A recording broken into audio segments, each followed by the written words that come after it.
우리 성경 함께 읽도록 하겠는데 4절이기 때문에 같이 읽도록 하겠습니다. 시작. 대제사장 엘리야십의 손자 요야다의 아들 하나가 호론 사람 산발랏의 사유가 되었으므로 내가 쫓아내어 나를 떠나게 하였느니라. 내 하나님이여, 그들이 제사장의 직분을 더럽히고 제사장의 직분과 레위 사람에 대한 언약을 어겼사오니 그들을 기억하옵소서. 내가 이와 같이 그들에게 이방 사람을 떠나게 하여 그들을 깨끗하게 하고 또 제사장과 레위 사람의 반열을 세워 각각 자기의 일을 맡게 하고 또 정한 기한에 나무와 처음 익은 것을 드리게 하였사오니 내 하나님이여, 나를 기억하사 복을 주옵소서. 아멘. 잠시 기도하시겠습니다. 하나님 아버지, 오늘 느헤미야서를 마무리하는 시간입니다. 그동안 느헤미야를 통해서 받은 은혜에 감사드립니다. 이 마지막 시간도 아버지의 뜻을 깨닫는 시간이 되게 해 주십시오. 언제나 아버지의 말씀을 마음에 새기며 따르기를 원합니다. 성령님을 의지하옵고 예수님의 이름으로 간절히 기도드립니다. 아멘. 오늘은 드디어 느헤미야서 마지막 설교입니다. 52일간의 성벽 재건 공사를 마무리한 뒤에 영적 재건 운동과 더불어 성벽 봉헌식을 마친 느헤미야는 총 12년간의 총독 생활을 마무리하고 다시 페르시아로 돌아갔습니다. 그가 페르시아에서 다시 예루살렘으로 돌아왔을 때 그전에 쌓았던 성벽은 그대로 남아있었지만 보이지 않는 영적 성벽이 또다시 무너져 있는 그런 상황을 그는 알게 되었습니다. 가장 쇼킹했던 사건은 그동안 끈질기게 이스라엘의 부흥을 방해하며 발목을 잡았던 암몬 사람 도비아에게 이 대제사장 엘리야십이 거룩한 성전 뜰 안에 있는 방을 개인 사무실로 내어준 일이었습니다. 느헤미야는 이 일로 심히 근심했고 그의 세간을 단호하게 밖으로 내던져버렸고 이어서 두 번째 개혁 작업에 착수하게 됩니다. 백성들의 지도자를 다 불러 모아서 하나님의 전을 벌인 사실을 이야기하고 그들을 꾸짖었습니다. 그리고 레위 사람들을 다시 불러 세우자 사람들이 그동안 잊고 있었던 11조를 다시 바치기 시작했습니다. 13절 말씀입니다. 내가 제사장 셀레미야와 서기관 사독과 레위 사람 보다야를 창고지기로 삼고 마따냐의 손자 사쿠의 아들 하난을 버금으로 삼았나니 이는 그들이 충직한 자로 인정됨이라. 그 직분은 형제들에게 분배하는 일이었느니라. 느헤미야는 백성들이 드린 11조를 비롯한 헌물들을 관리하고 또 레위 사람들에게 나누어 줄 인물들을 뽑았습니다. 책임 맡은 자들의 필수적인 자질은 충직이었습니다. 충직하다는 말은 히브리어로 아만이라는 그런 말인데 신실하다, 믿다 그런 뜻이죠. 이 아만에서 진실로라는 뜻을 가진 아멘이 파생되었습니다.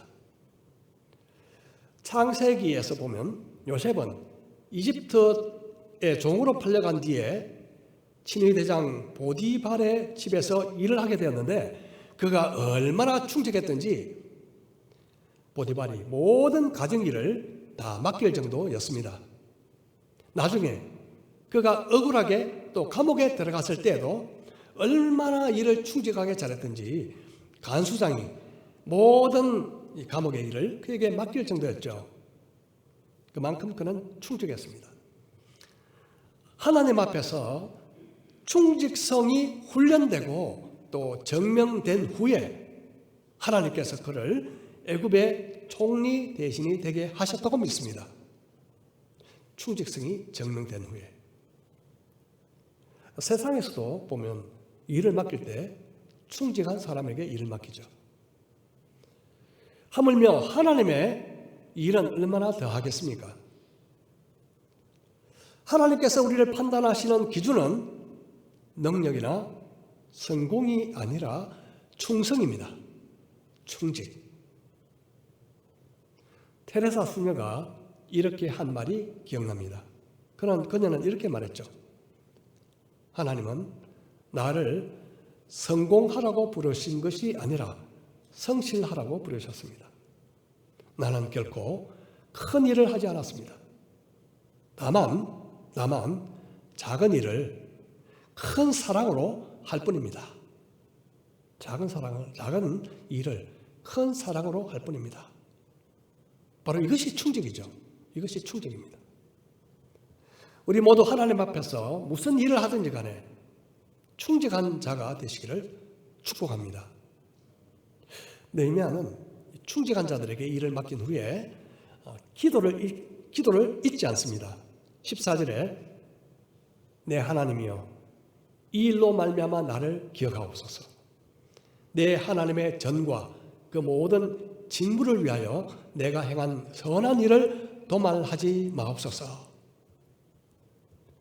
그는 자신이 행한 선한 일과 그로 말미암아 저를 꼭 기억해 달라고 그렇게 기도하고 있습니다. 오늘 느헤미야 13장에 보면 이런 기도가 3번씩 나옵니다. 정말 그는 기도의 사람이었다는 사실을 우리는 알 수 있습니다. 느헤미야서를 보면 1장을 기도로부터 시작해서 마지막 13장을 기도로 마무리 짓습니다. 특히 마지막 절도 바로 그의 기도입니다. 느헤미야의 기도는 마지막 부분에서 제가 좀 더 나누도록 하고요. 세 번째 느헤미야가 손을 댄 개혁은 바로 안식일 문제였습니다. 안식일. 15절부터 보겠습니다.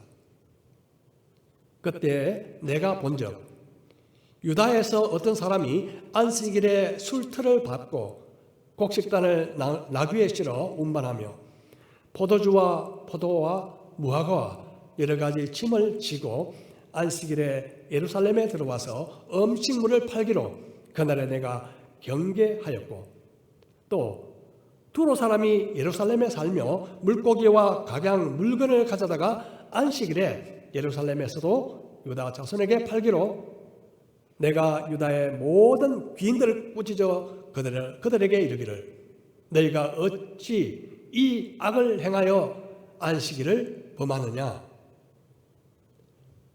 안식일을 범한 무리는 두 부류였죠. 한 부류는 예루살렘 밖에 살던 유다 사람들이었는데 그 안식일에 일을 하거나 장사하던 그런 사람들이었습니다. 느헤미야가 총독 제위 시절에 영적 각성 운동이 일어났을 때요, 백성들은 안식일을 꼭 지키겠다, 하나님과 함께 그렇게 굳게 약속했지만 느헤미야가 자리를 비운 사이 완전 한마디로 도루묵이 되고 말았죠. 안식일에 농사일을 하고 장사하는 등 안식일 지키는 일이 해이해지니까요, 이방 사람인 두로 사람들도 예루살렘 성 안에 들어와 살면서 서슴지 않고 안식일에 고기나 물건을 팔았습니다. 느헤미야는 이번에도 먼저 당사자보다 유다의 귀인들, 다시 말해서 지도층을 이렇게 꾸짖습니다. 너희가 어찌 이 악을 행하여 안식일을 범하느냐. 많은 경우 일반 백성들이 하나님의 말씀을 가볍게 여기는 이유는 바로 지도자가 잘못 살거나 똑바로 가르치지 않기 때문에 그렇습니다. 그러므로 지도자는 더 무거운 책임을 지게 되고 또 하나님 앞에서 더 큰 심판을 받게 됩니다. 야고보 사도는 그런 이유로 하나님 앞에서 선생이 많이 되지 말라고 우리에게 가르치고 있습니다. 백성들의 죄에 대한 1차적인 책임은 바로 지도자들에게 있습니다. 지도자가 잘못 가면 백성들도 대부분 잘못 갑니다. 부모가 잘못 가면 자녀들도 잘못 갑니다. 회사의 보스가 잘못 가면 직원들도 잘못 가게 되는 것이죠. 느헤미야는 역사적인 관점에서 안식일을 준수하지 못했을 때 일어났던 재앙을 그들에게 기억시킵니다. 18절입니다. 너희 조상들이 이같이 행하지 아니하였느냐. 그래서 우리 하나님이 이 모든 재앙을 우리와 이 성읍에 내리신 것이 아니냐. 그럼에도 불구하고 너희가 안식일을 범하여 진노가 이스라엘에게 더욱 심하게 임하도록 하는도다 하고, 이스라엘의 영적 타락은 안식일을 범하는 것과 아주 밀접한 관계가 있었습니다. 조상들이 안식일을 범했을 때 타락했고 또 하나님이 재앙을 내리셨다, 그렇게 말씀합니다. 그럼에도 불구하고 똑같은 죄를 답습하는 것이 인간의 어리석은 본성이죠. 오늘날 그 안식일의 정신은 바로 주일과 연관되어 적용되죠. 물론 주일은 율법이 아니며 주일에 물건을 산다고 해서 잘못된 것은 아닙니다. 그리고 주일을 잘 지킨다고 해서 영적으로 반드시 건강하다, 그런 말도 꼭 아닐 수 있습니다. 하지만 분명한 것은 주일 예배를 등한시하면서 영적으로 바로 세워지기를 기대하는 것은 어렵다. 그것은 맞는 말인 것 같습니다. 자, 이제 느헤미야는 말로만 고치려 하지 않고 실제적인 행동으로 들어가죠. 19절 이하입니다. 안식일 전 예루살렘 성문이 어두워갈 때에 내가 성문을 닫고 안식일이 지나기 전에는 열지 말라 하고 나를 따르는 종자 몇을 성문마다 세워 안식일에는 아무 짐도 들어오지 못하게 하였으므로 장사꾼들과 각양 물건 파는 자들이 한두 번 예루살렘 성 밖에서 자므로 내가 그들에게 경계하여 이르기를 너희가 어찌하여 성 밑에서 자느냐, 다시 이같이 하면 내가 잡으리라 하였더니 그 후부터는 안식일에 그들이 다시 오지 아니하였느니라. 느헤미야는 안식일을 지키도록 실제적인 조치를 취했죠. 먼저 안식일에 아무 짐이 들어오지 못하도록 성문 지킴이를 세워서 감시했습니다. 그런데 장사꾼들은요, 잘 포기하지 않죠. 예루살렘 성 바로 밖에서 자면서 호시탐탐 성 안으로 들어갈 기회를 노렸죠. 그래서 느헤미야는 그들에게 한 번만 더 그렇게 하면 잡아넣겠다, 엄하게 경고했습니다. 그제야 사람들은 그런 일을 하지 않았죠. 다음 절입니다. 내가 또 너희 사람들에게 몸을 정결하게 하고 와서 성문을 지켜서 안식일을 거룩하게 하라 하였느니라. 네, 하나님이여, 나를 위하여 이 일도 기억하시옵고 주의 크신 은혜대로 나를 아끼시옵소서. 느헤미야는 또다시 기도합니다. 제가 한 일을 기억해 주십시오. 그리고 저를 아껴달라고 하나님께 은혜를 구하고 있습니다. 그는 모든 일을 기도로 마무리 짓습니다. 느헤미야는 분명히 자기 자신이 하는 모든 일을 하나님이 보신다. 그리고 하나님이 기억하신다는 그 믿음을 가지고 일을 했습니다. 이것이 바로 코람데오의 신앙입니다. 코람데오. 자, 코람데오는 앞에서란 뜻의 라틴어죠. 라틴어. 코람은 앞에서라는 라틴어고요. 데오는 하나님이죠. 그래서 코람데오라는 이 말을 영어로 번역하면 in the presence of God, 하나님 앞에서. 그런 뜻입니다. 우리 그리스도인들이 살아가야 할 삶의 방식을 딱 한마디로 말한다면 바로 코람데오가 아닐까 싶습니다. 코람데오. 하나님 앞에서 살아가는 삶. 다윗은 내가 항상 하나님을 내 앞에 모신다고 고백했습니다. 코람데오로 살아간다. 그렇게 고백했죠. 그렇게 할 때 내가 흔들리지 아니합니다. 그렇게 그런 고백하고 있습니다. 하나님 앞에 살아갈 때 우리는 흔들리지 않게 되는 거죠. 자, 이제 마지막 네 번째 문제가 있었습니다. 아주 심각한 문제였는데요. 그건 유다 사람들이 가나안 족속, 암몬 족속, 모압 족속, 이방 족속과 통혼을 했던 그 사실을 느헤미야가 발견하게 된 것입니다.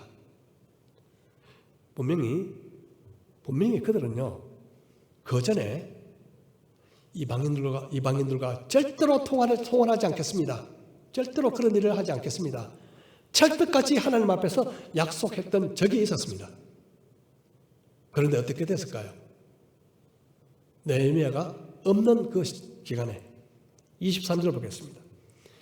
그때 내가 또 본적 유다 사람이 아스돗과 암몬과 모압 여인을 맞아 아내로 삼았는데 그들의 자녀가 아스돗 방언을 절반쯤은 하여도 유다 방언은 못하니 그 하는 말이 각 족속의 방언이므로. 이방 여자와의 통혼에서 가장 심각한 문제는요, 그 사이에서 태어난 자녀들이 히브리 방언을 하지 못했다 하는 거죠. 히브리 방언을 하지 못했다. 자, 이것은 무엇을 의미하는가 하면 아이들이 하나님의 율법을 읽을 수도 없고 알아들을 수도 없고 이해할 수도 없다. 결국 하나님을 믿는 신앙에서 단절되는 것을 의미했습니다. 보통 엄마가 아이들에게 말을 가르치면서 신앙 교육도 보통 하잖아요. 일반적으로 아스돗, 가나안 땅에 있는 아스돗은요, 다곤이라는 신을 섬겼고, 암몬 사람은 말곰이라는 신을 섬겼고요, 모압 사람들은 그 모스라는 신을 숭배했습니다. 그래서 느헤미야는 이 일에 아주 단호하게 대처합니다. 우리 25절 이하를 보도록 하겠습니다.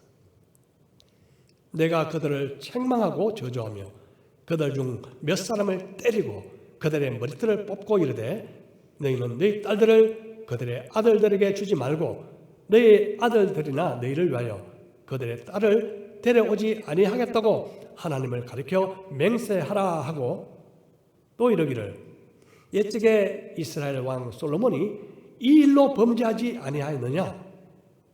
그는 많은 나라 중에 비길 왕이 없이 하나님의 사랑을 입은 자라. 하나님이 그를 왕으로 삼아 온 이스라엘을 다스리게 하셨으나 이방 여인이 그를 범죄하게 하였나니 너희가 이방 여인을 아내로 맞아 이 모든 큰 악을 행하여 우리 하나님께 범죄하는 것을 우리가 어찌 용납하겠느냐? 어찌 용납하겠느냐?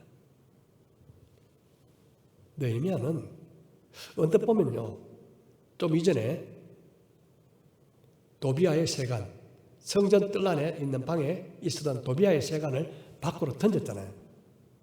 이거보다 조금 더 과격한 행동을 한 것으로 보입니다. 그들을 책망하고 저주했을 뿐만 아니라 몇 명을 잡아 쉽게 말하면 구타를 한 거죠. 구타.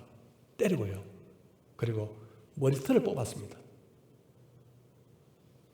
이전에 제사장 에스라는 이와 비슷한 상황이 일어났을 때 자기는요, 하도 기가 막혀서 자기의 옷을 찢고 자기 수염과 자기 머리털을 뜯었다고 기록하고 있습니다. 그런데 느헤미야는 이 대처 방법이 좀 다르죠. 에스라와 느헤미야의 대응하는 방식이 조금 차이가 있다는 것이 좀 흥미롭기도 하지만 두 사람 모두 통혼하는 죄, 이방인과 통혼하는 죄를 얼마나 심각하게 생각했는지를 잘 알 수 있습니다. 분명한 것은 느헤미야가 추호의 여지도 없이 단호하게 행동을 한 것이죠. 죄에 대해서 단호할수록 벗어나기가 쉽고 예민할수록 매기가 쉽습니다. 죄에 대해서 단호할수록 벗어나기가 쉽고 예민할수록 매기가 쉬운 거죠.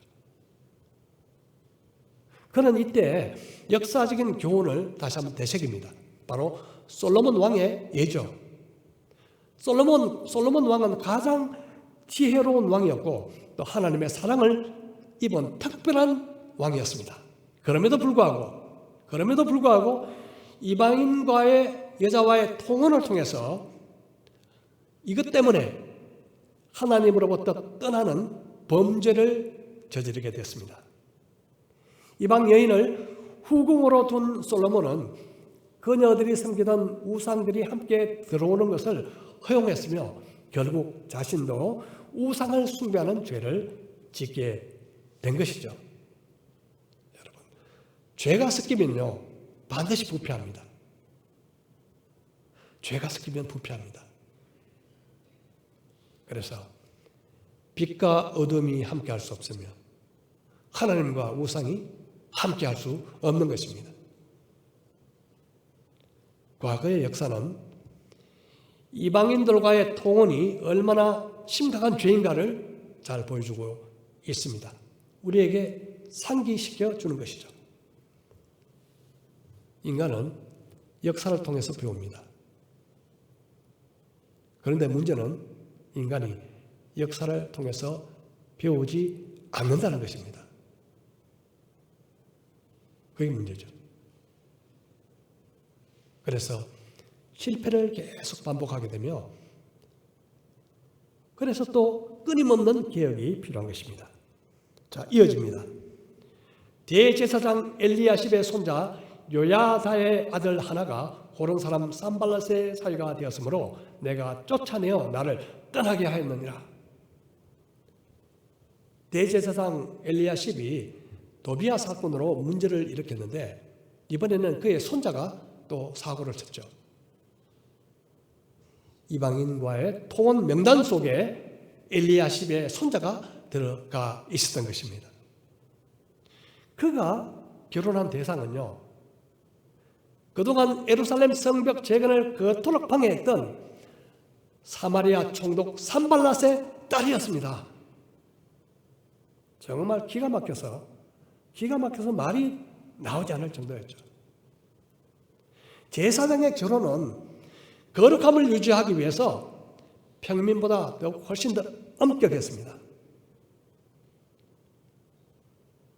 그래서 느헤미야는 이 엘리야십의 손자, 원래 같으면 제사장이죠. 제사장. 쫓아내버리고 그리고 제사장 직분도 박탈해버렸습니다.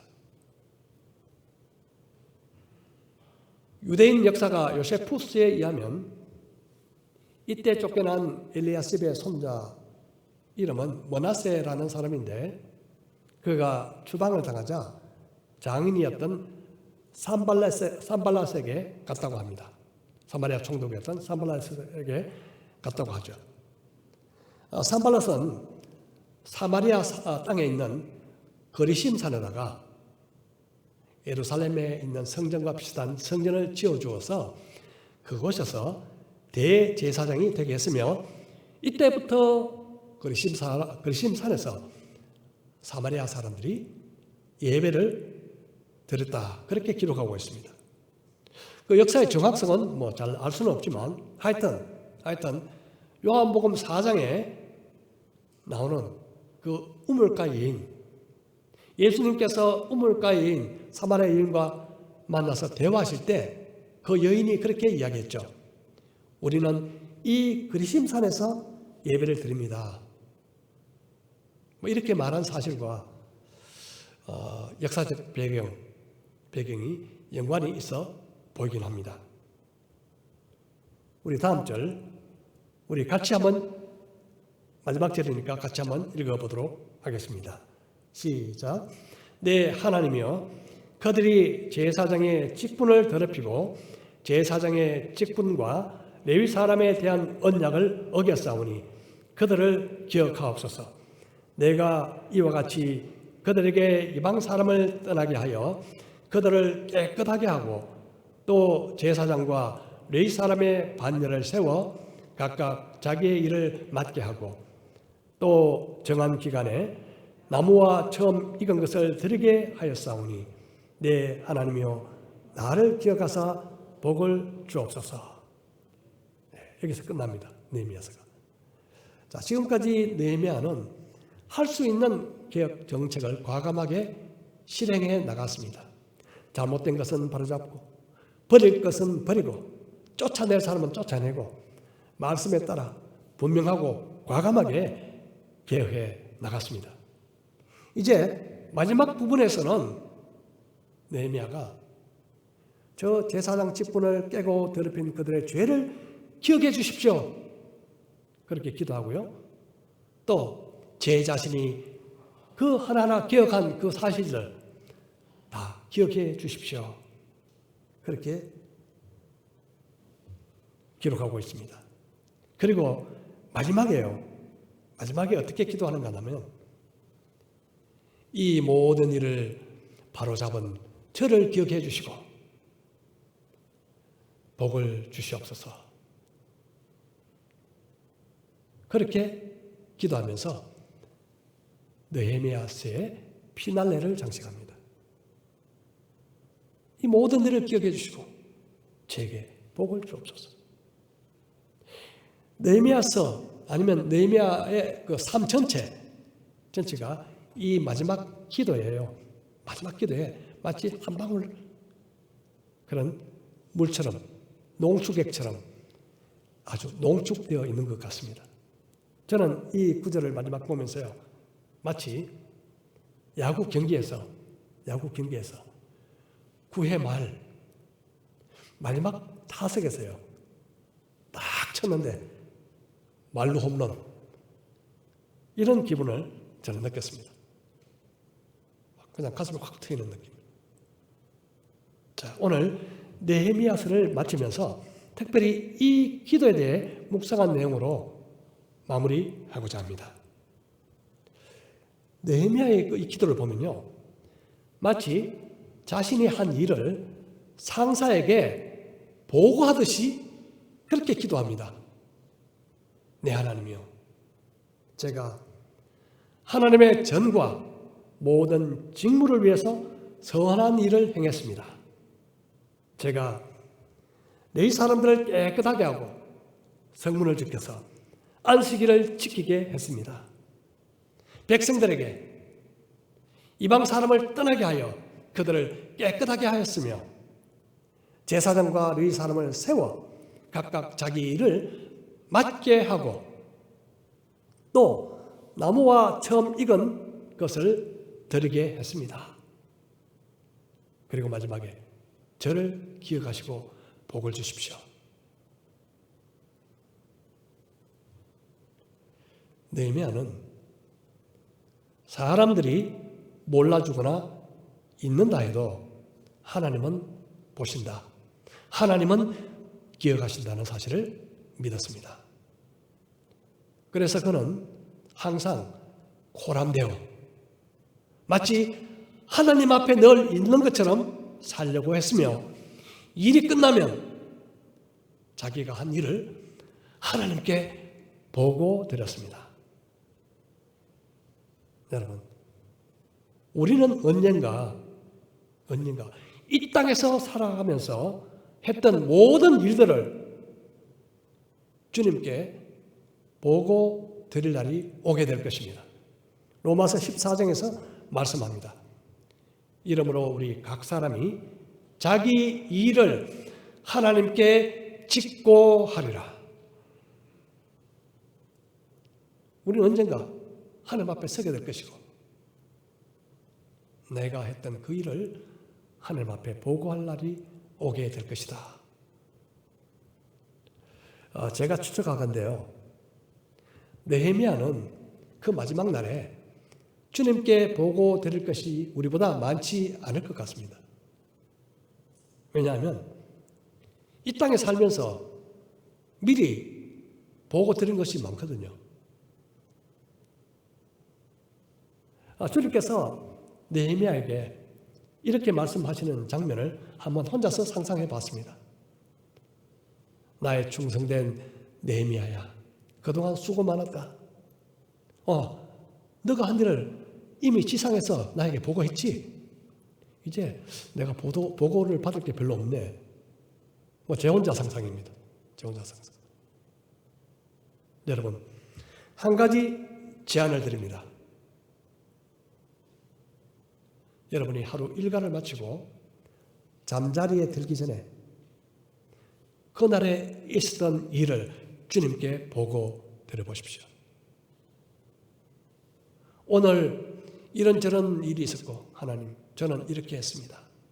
주님, 제가 한 일을 기억해 주십시오. 그런데 앞에 기도는 하겠는데요, 뒤에 기도는 잘 안 나와요. 제가 한 일을 기억해 주십시오. 뭔가 이 기도를 하려니까 가슴에 좀 찔리는 것도 있고요. 자신도 없고 해서 드리기가 쉽지 않더라고요. 제가 해보니까. 그렇다면 이렇게 기도하면 어떨까요?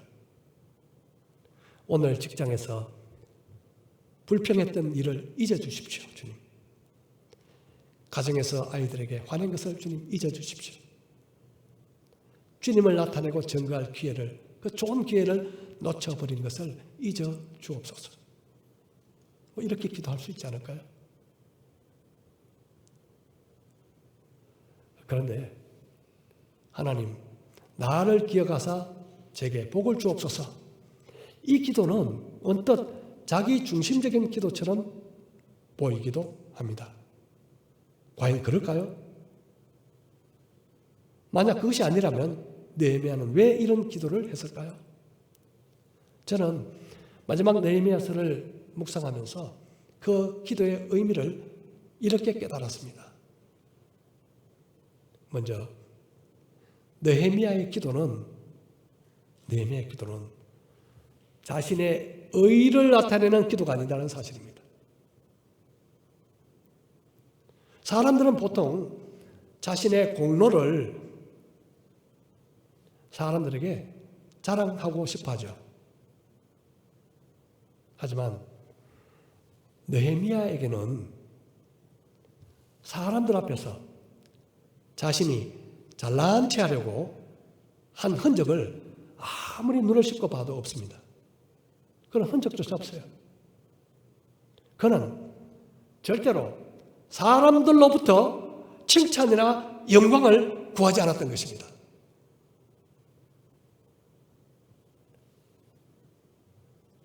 지금까지 보면 먼 길을 머다하고 달려와서 이스라엘 공동체를 위해서 오로지 삶을 헌신했던 느헤미야, 그의 곁에서 적극적으로 격려해 준 사람들이 눈에 띄지 않습니다. 아마 그가 결혼했는지 안 했는지는 잘 모르겠지만 아내가 있었다면 격려해 줄 수도 있었겠죠. 우리들은 연약하기 때문에 하나님의 격려도 필요하지만 때로는 사람들이 주는 격려가 힘이 될 때가 있습니다. 그런데 지도자가 되면요, 격려해 주어야 할 사람은 많아지는데 자신을 격려해 줄 사람은 자꾸만 줄어들게 되죠. 자, 이 어렵고 힘든 이 과정을 거쳐 나눈 가운데 느헤미야는 누구로부터 격려를 받았을까요? 사람이 아니라 바로 하나님이셨습니다. 어쩌면 그는 하나님으로부터만 격려를 기대할 수밖에 없었을지도 모르겠습니다. 그래서 그는 하나님으로부터 격려를 기대하는 거죠. 이렇게 고백합니다. 사람들은 아무도 제가 한 일을 알아주지 않는다 해도 하나님께서는 제가 한 일을 기억해 주십시오. 사람들로부터 어떤 영광과 보답을 기대하지 않습니다만 제가 한 일 하나하나를 기억해 주시고 저를 아껴두시며 제게 은혜를 베풀어 주십시오. 이렇게 기도하고 있는 것입니다.